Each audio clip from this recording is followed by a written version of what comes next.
Welcome back to another episode of Beyond the Brief. Today, we are absolutely thrilled and fortunate to have Kyle Lacy with us. Kyle, welcome. Thank you. Thanks for having me. So Kyle is the Chief Marketing Officer, the Bhagwan of all things marketing at Docebo. Kyle, why don't you get us going here by telling us a bit about your background? Well, we'll get into it. Chris and I talked about the name before we got on, and it's Docebo. So Docebo. we said, See, I'm going to screw up Chris here. That's how no, bad I hey, am. look, I told Chris that I mispronounced it, I think the first month of my job. So if the CMO was mispronouncing your name, the positive is that we've been around for a long time, so people know. But okay, I've also lost track of the first question you asked me, so I'm also trending pretty well right now. This But is what was awesome. This is just a good. little bit, about me? Yeah, give us your background. Where'd you start and what led up to now? So I started, I was not a great student, barely graduated college. I had to go to a fifth year because my dad wouldn't pay for the fifth year and I had to get my GPA above a 2.0. So for those of you listening, it's okay. You can make it. Don't worry.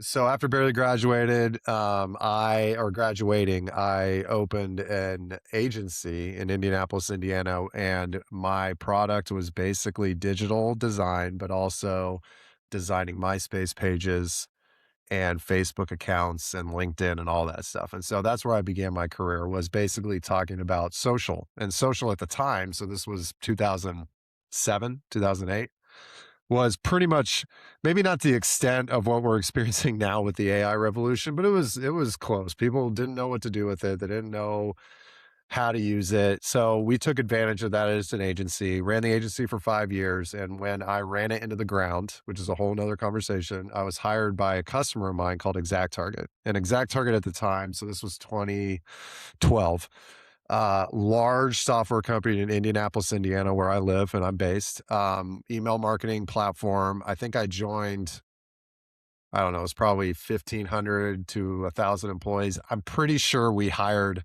500 people the year I joined.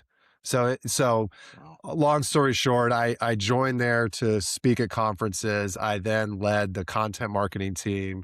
We went public. We were bought by Salesforce. I spent a year at Salesforce running global content marketing for the marketing cloud, and realized that it was too big for me. And so I went and worked for a VC firm called OpenView out of Boston, and OpenView invested in Series A and Series B companies at the time.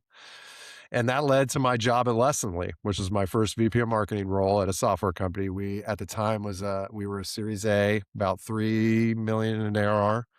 And we grew that over 5 years, sold it for 300 million to a company called Seismic. Spent a year in the Seismic leadership team, and I've had one other stint since then, which is a company called Jellyfish. So long story short, it started with digital design and creative and brand, and it's kind of grown to be more focused on brand and revenue, right? Pipeline. And now I work for Docebo. We're a public company on the Canadian Stock Exchange and NASDAQ, and about 1,000 employees.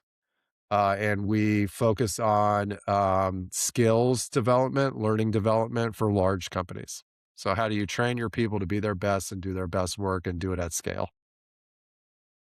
What a great journey, and I appreciate you being, like, straight about where you started. I know so many people that chased grades and, like, were so trapped at the library, for their entire. I probably could have been done more of that. I'm not going to lie.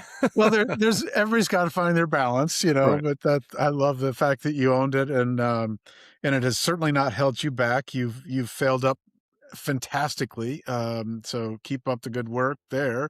Um, so I wanna go back. I'm sorry. One more thing, Chris. Yeah. I'm sorry. I have 2 children and a beautiful wife, and I live in Indiana, and it's great. No, I love that. And how old are your kids? 7 and 10, about to be 8 and 10. 2 boys. Fantastic. That's awesome. That's a great time. Although as a parent, I've got 2 that are, one's in grad school and one's just out. We're weaning her off the payroll, which is like the biggest raise you'll understand this from the agency Oh world. yeah. Like that's Yep. the biggest raise I'll get in years, Yep. especially in this economy. Yeah, for Um, sure. but I got to go back in time. You wrote a couple of books. I did.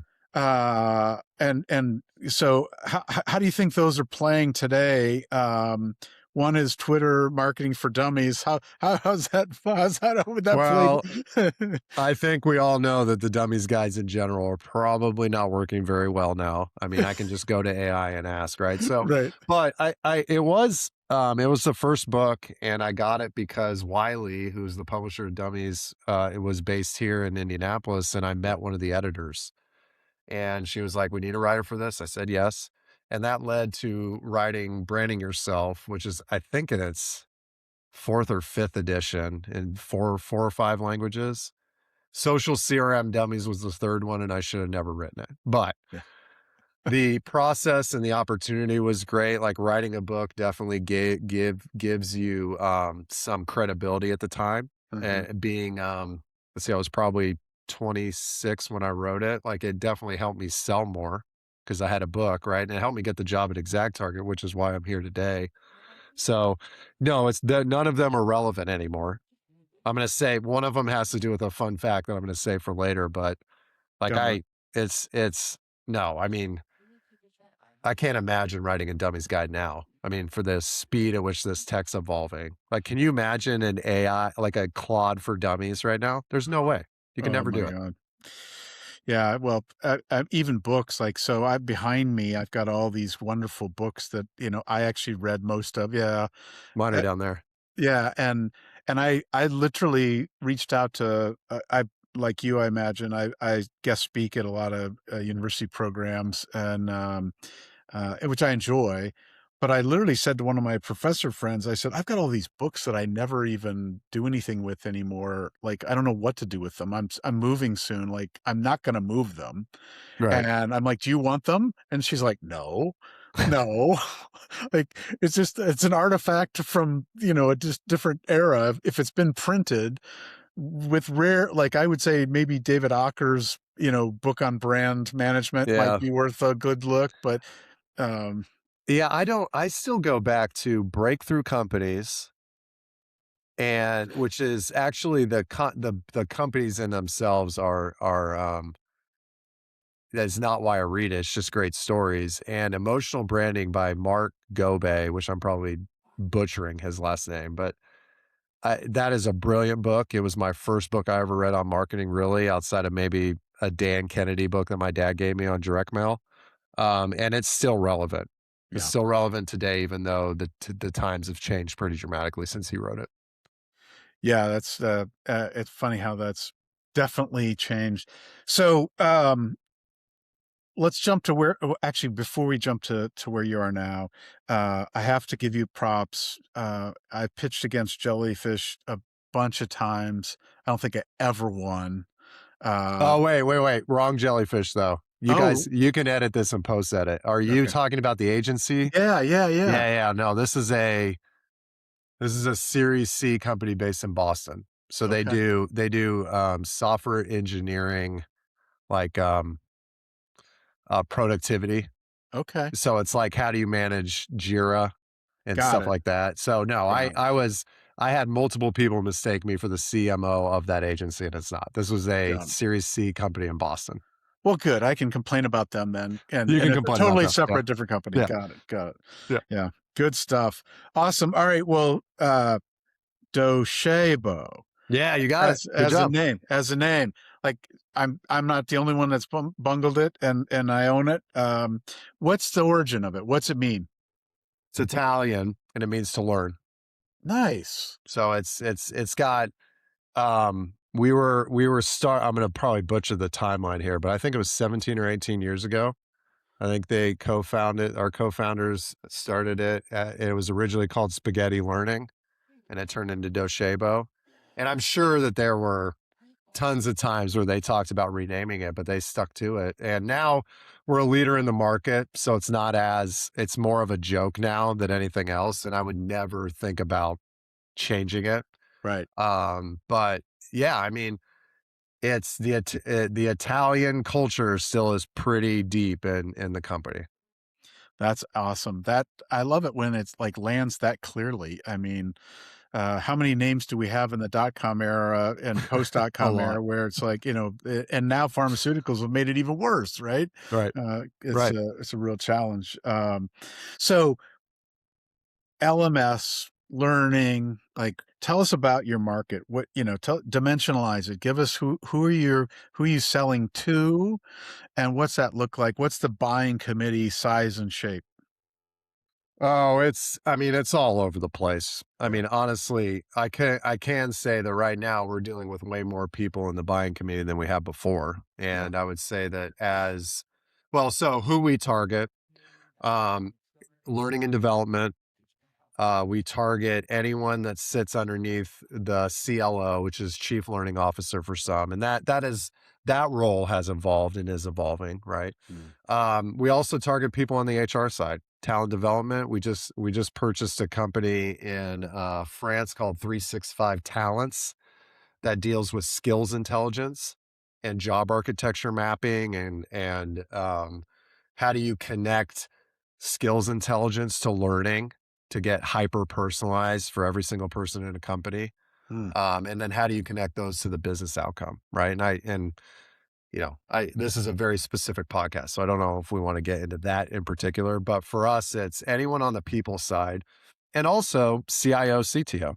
I mean, I yep. think that in the world of AI, where all this is evolving and people want to try things constantly and the landscape is evolving, the CIO and CTO are getting way more involved from a security standpoint. Like if we have AI tooling, like the CTO of an enterprise company pretty much wants to know who we're connected to and where the data is going and all that stuff, of course, which is normal. But for us, it's talent, people, and learning. It's kind of where we sit. So the problem you're solving is helping people realize their potential, by creating an ecosystem where the organization can support that. Is that? Yeah. Yeah. I mean, think about from the learner all the way up to the administrator, the Yeah, admin, right? Like, yeah, think about if you have 20, 30, 40, 50, 60,000 employees, yeah. think about managing a skills architecture in a sheet. Oof. It's impossible. I think dumbing it down to one line, I believe that workforce planning, all these talent management systems that we have are wasting human potential in general. Yeah, I think the fact that we think about performance and skills development in a twice a year or quarterly process is crazy. It should be automated, should be constant. I think that it's crazy that a people team do not fully understand all the skills that every single employee has so they can fit those people into open roles instead of going out and hiring a bunch of new people, which is way more expensive. And you can I think it's crazy that learning is not hyper personalized where you want to get it. If yeah, you learn on YouTube, fine. If you learn in an LMS, fine. If you're using Claude, fine. If you're using GPT, that's fine too. yeah, However, it needs to connect to your skill as a person so that the company fully understands where you're at. I mean, we call it skills currency because it really is a currency, hmm, but that's where we're focused. And I don't think the market is doing it well right now. And I think we are cheating the people that we manage because we're not doing it appropriately, in my opinion, of course. yeah, yeah. Well, and you think about it, the way that people progress in their career is almost illogical on some level because Right. they're put in roles that they have to achieve competence in real time rather than be competent when they enter the role. Right. And I mean, and you could back up into the HR function in that they're often hiring on the wrong principles and in many cases using the wrong technologies to even find Could people, be. Could be. in some cases. Yeah. Could be. I think for us, it's you've got the people in seat. You need to fully understand the skills of the people in seat, and you need to give them a path to evolve those skills based off of where the company's headed. And you need to be able to apply all of that to the bottom line. Yeah. Like you need to prove that it's valuable. It can't just be, hey, we hired 30 sales reps and four marketers and they all completed onboarding. Good job. We're going to move on. Yeah. I'm always turned on by brands that are doing good in the world, and it doesn't seem like there's a downside. There's no enemy here other than complacency, Yep. maybe, but that you can't solve, right? That comes from within. Yep. Um, is there I mean, I guess there are some instances where you are rip and replace or, so there's somebody you're offsetting, Mhm.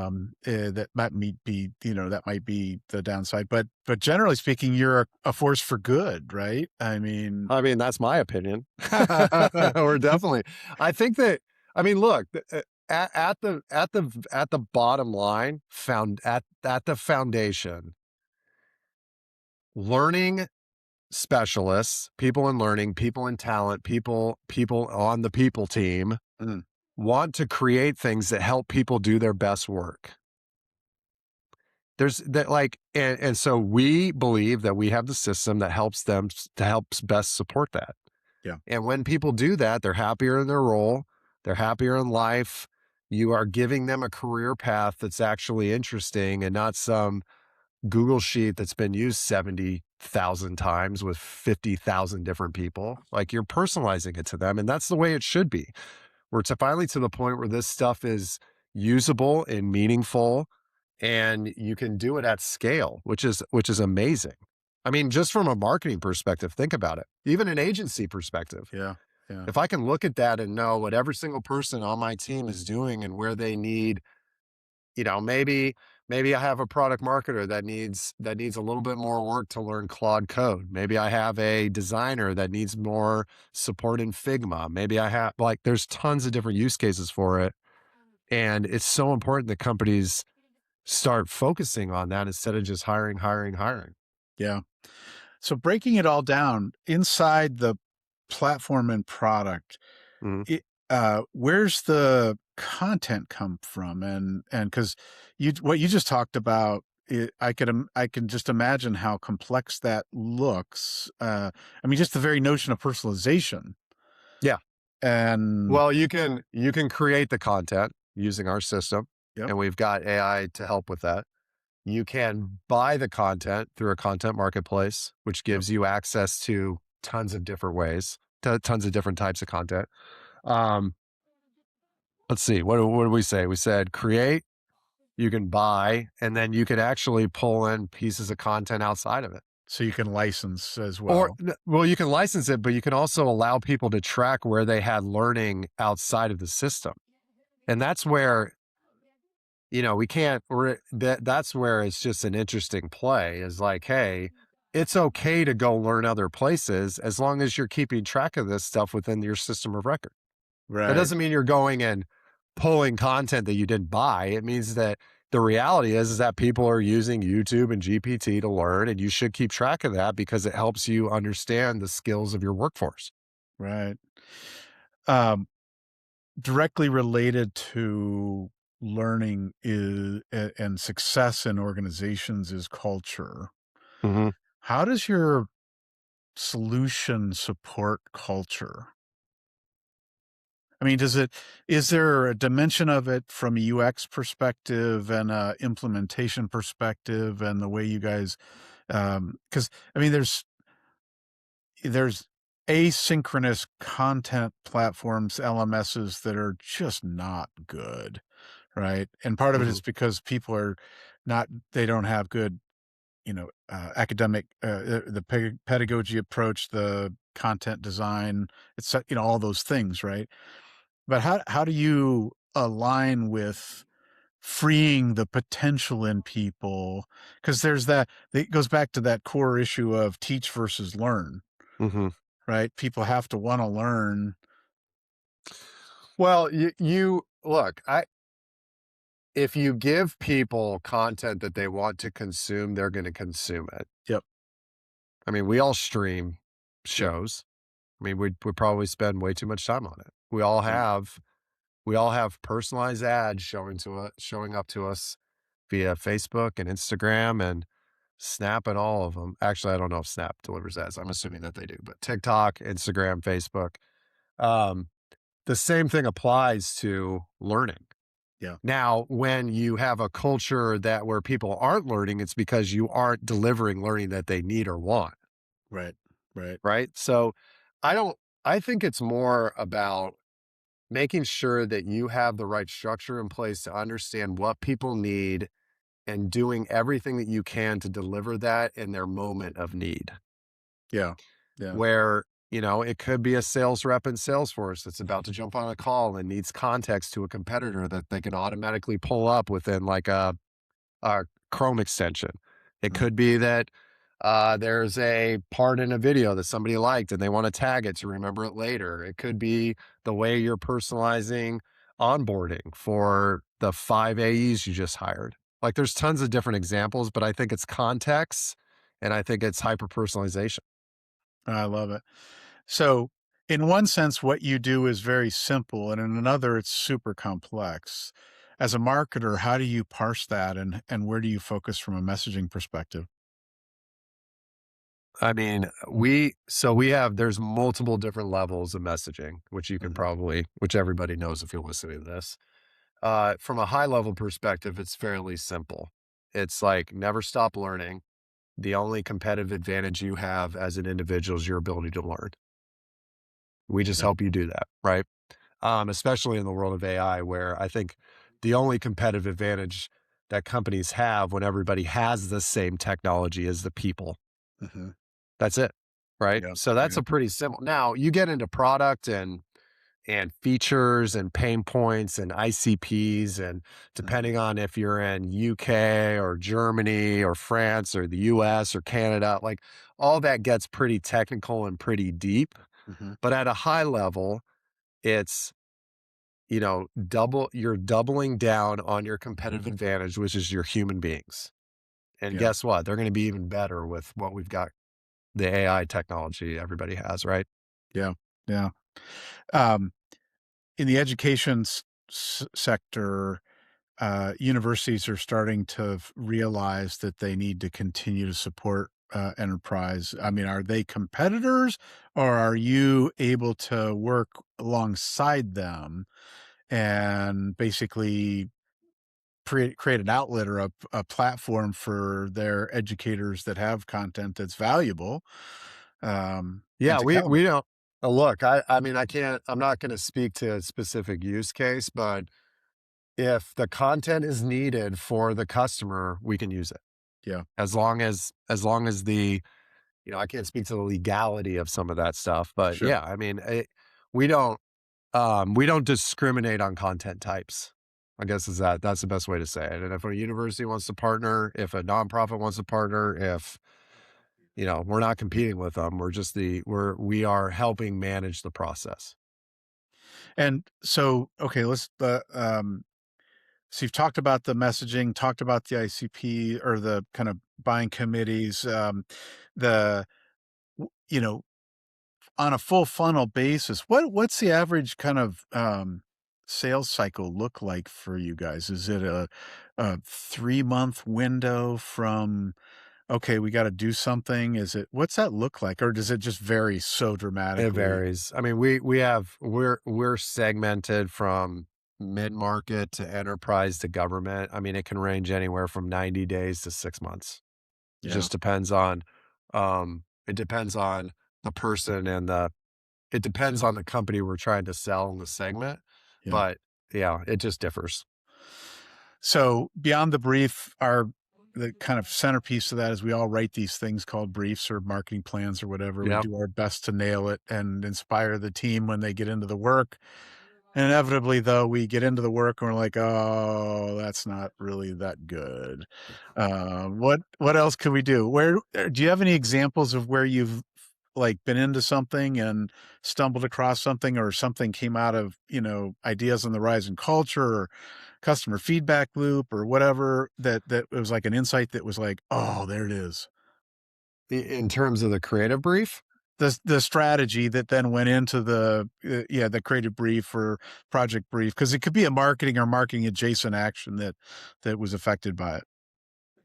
I mean, I kind of mentioned this earlier on, our tagline for the year is never stop learning. And when we were going through our brand overhaul, where we were freshening up the look and feel and the messaging and the website and a lot of stuff that was kind of stuck in 2010.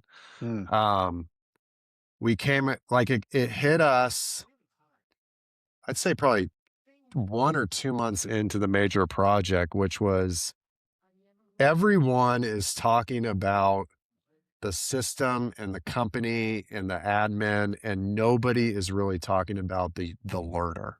mm, And it was almost it was almost like I remember sitting with our VP of product marketing, Ben Battaglia, and a couple other people, and it was like, it's the story is the learner.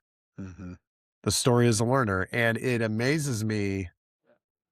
It's actually saying it out loud, it's odd because it's almost like, of course it's about the learner. Like, it's you're building systems to help people learn and personal, but that's not where the market was headed right. for the past like five years, maybe. It was all so that was for me, that was an unlock. It was like learning, great, practicing, great. That makes sense to me. I've been talking about that for a long time. Let's roll with it. Let's put it on the learner. The stories are so much deeper and better when you're talking about all the learning that happens in your day to day. Think about going to Starbucks and Mm, getting your cup of coffee. How much learning happens with that person before they get to make that cup of coffee? And then you walk out the door and you have somebody cleaning a window, or you walk into the post office, or you walk into, like, think about the bartender. Think about the yeah, waitress at your restaurant. Think about the work that you're doing on a day to day. Every single thing, if you're doing it right, has a learning component. yeah, yeah. And it's built within our life. We spend years learning as kids and practicing as kids. Mhm, And then we get in the workforce and everybody looks at each other like, what happened to all that? yeah, You know? I mean, yeah, it's amazing to me. yeah. So that was the unlock. No, that's great. I love that. I worked on a advocacy campaign for an election cycle around a issue of the basically the state supporting pre-K education for all. And I remember the general campaign idea was learning happens everywhere. Mhm. And when you think of it through kids, it's a lot easier to, like, dimensionalize that because it's shapes and sounds and really like, like, fundamental things. And yet, what you've just said is absolutely true. I mean, honestly, my wife can attest to this. I'm learning everywhere because 'cause I'm always looking and paying attention, trying to imagine what's happening there and trying to Right. put the math together on what just happened and why does that car sound funny? Is it a valve? Is it is it electric and they've got a sound You're way generator? more astute than I am. But yeah, that's Yeah, good. yeah, but That's I good. think, to your point, what what about, finishing your formal education. Why shouldn't we? I mean, honestly, we're constantly learning, right? If we're doing it right, Mhm. and calling it what it is unlocks it for each of us, and I think that's In super different interesting. ways, but I would say where the inspiration used to religiously track nonprofit advertising, especially things coming out of the ad council, Mhm. because they are so good at humanizing advertising. Yeah. And so following that, keeping up on that, well, I loved it. In college, I was doing it. And then I watched this definitely is completely different than what I just said, but there's a commercial from Dow Chemical, so bear with me here, where it's about the human element.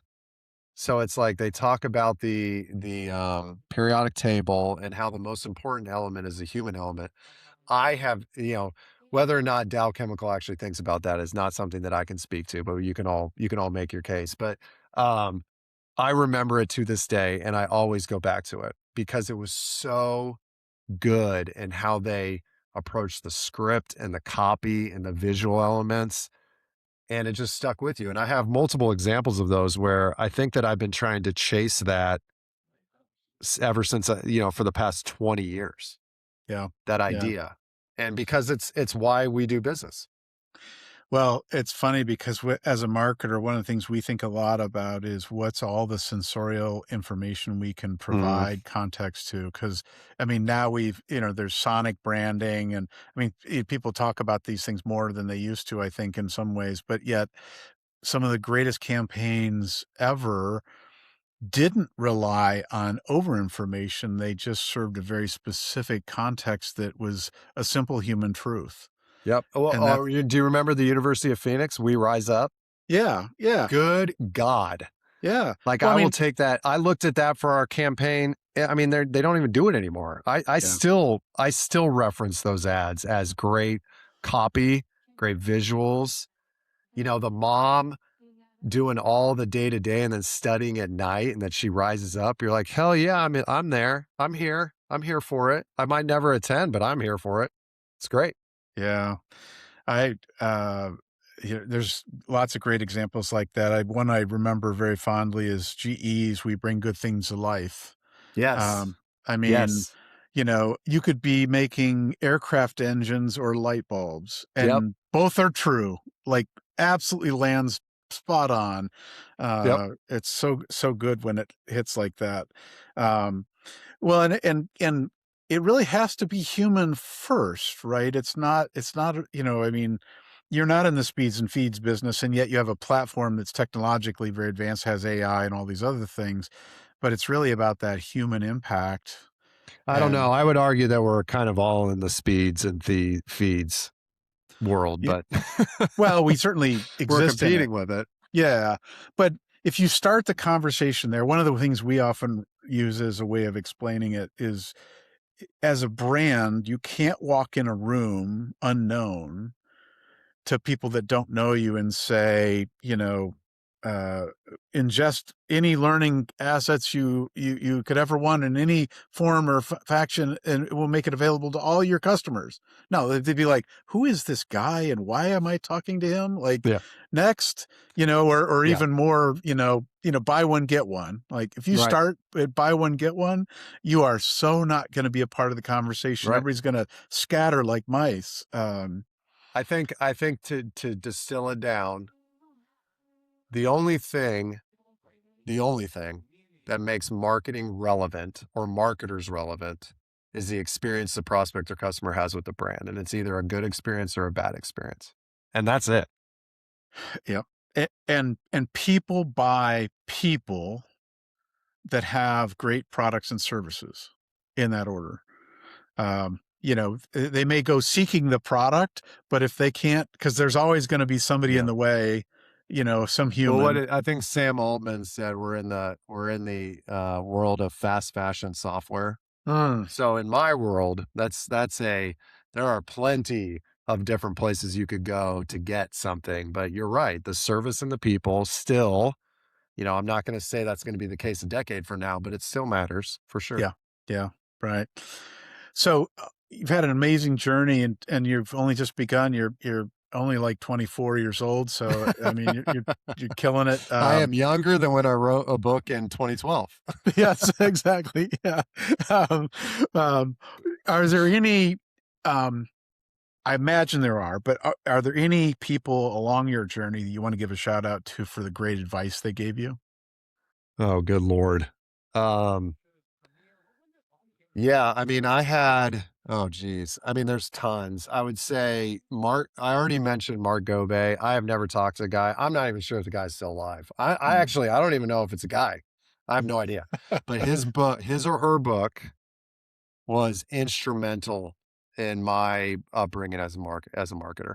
Wow. I had a boss at ExactTarget, Jeff Roars, who I still talk to today, who saved me from being fired probably 4 times at that company. He a brilliant human being, the CMO Exact Target, Tim Kopp, brilliant human being, gave me a bunch of advice. My boss at Exact Target after Jeff was Daniel and Candela, another great guy. Ruth Zive is now the CMO of a company called Voices. I met her when she was CMO at ADA. I look to her pretty much anytime I have a problem. Allison Monroe, who's the CMO at Vena. Joe Staples, was a CMO, now retired, teaches in Salt Lake City. Brilliant human being, one of the best people in the world when it comes to grounding yourself in values. I strive to be like him as much as I possibly can. I'd be remiss if I didn't mention my own father, of course. Dan Lacy, who is a financial consultant and has been for a long time. So basically, CFO for service companies like plumbing and heating, bunch of different things. But he was my first like intro into marketing. Like I remember printing and doing mail merges on thousands of direct mail cards for him and reading the Dan Kennedy books and trying to figure out what people would pick up and read and doing oversized mailing and doing undersized mailing and all the stuff Love that that. we used to do and I still do a lot of direct mail today. Like Yeah, I think it's a huge value add. And then now the CEO at Docebo, Alessio Artufo, I learn from him every single day. nice. So that's sorry, that was a haphazard way of doing that, but there's been No, a lot of I'm very lucky. There's been a lot of people. I give you credit for having so many that you can easily shout out, because I think so many people lose track of that, and I think as a I know I have tons and, including my parents and, so many hundreds and hundreds of people along the way, and I could do the same thing as you did, and listing them, and one I could spend a half an hour just top of mind because it's Yeah. like You saw I think the difference is not the difference between you and me, but a difference with people in general is that I sought it. yeah. I wanted it. I asked for it. My father took me to a networking event when I was in high school. Oh, cool. Yeah. He took me Yeah. to a disc conference when I was in high school. Amazing, So a lot of amazing. this was learned, but I am always seeking it because I believe that your ability to build a community around you is a differentiator. To 100%, 100%. So for Docebo, what's coming up? Is there any news you wanna make sure that folks know that's, coming around the bend? Yeah, I mean, we're a public company, so you can go read our Q4 earnings report, which came out at, I don't know when this is going to publish, but it came out at the end of February. So you can go Okay. read that. I can't make any forward-looking statements, of course, but go check out. We've got a conference coming up in April called Inspire. So it's in Miami, and of course we have a ton of content. We talk about it constantly. You could always check me out. I spend probably too much time on LinkedIn than I should. So if you ever want to come hang out, that's the place I do it. I love it. I love it. Kyle, I know that you've got a little known fact that you're dying to share with us. Our listeners are always curious. I mean, you've shared a lot.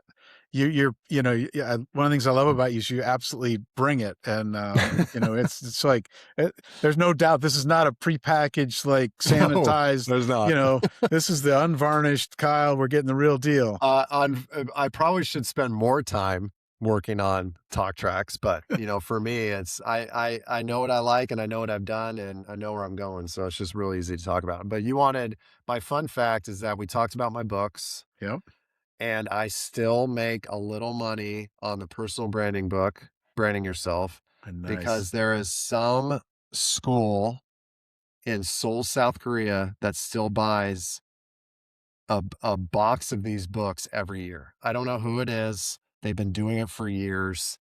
It's in Korean. So, but I get like this small check every year and I know that it's from this group in Seoul, South Korea.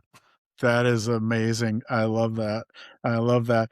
And it's on the 4th edition or something like that too. Yeah, I mean, I think the guy I wrote the book with, I think they just came out with a fifth maybe oh, that's with another amazing. writer, but it's Eric Decker's great writer, by the way, if you want to check him out. But yeah, Well, that's my fun fact. brands are, and personal branding is important, and I imagine that's a good portion of what you do on LinkedIn and Well, other places. if you do it well, and I tell my team this too, if you do good work and you know how to network and build a community, you should never have to use your resume to get a job. That's right. That's right. That's my Yeah. promise to people joining my team, and that's what I promise people when they start trying to figure out how to brand themselves appropriately online or even at home, like in real IRL, for those of you back in Right. the day. Right, right. Exactly. Well, Kyle, this has been a fantastic conversation. Thank you for all you've shared. I know our listeners, we're going to have you back.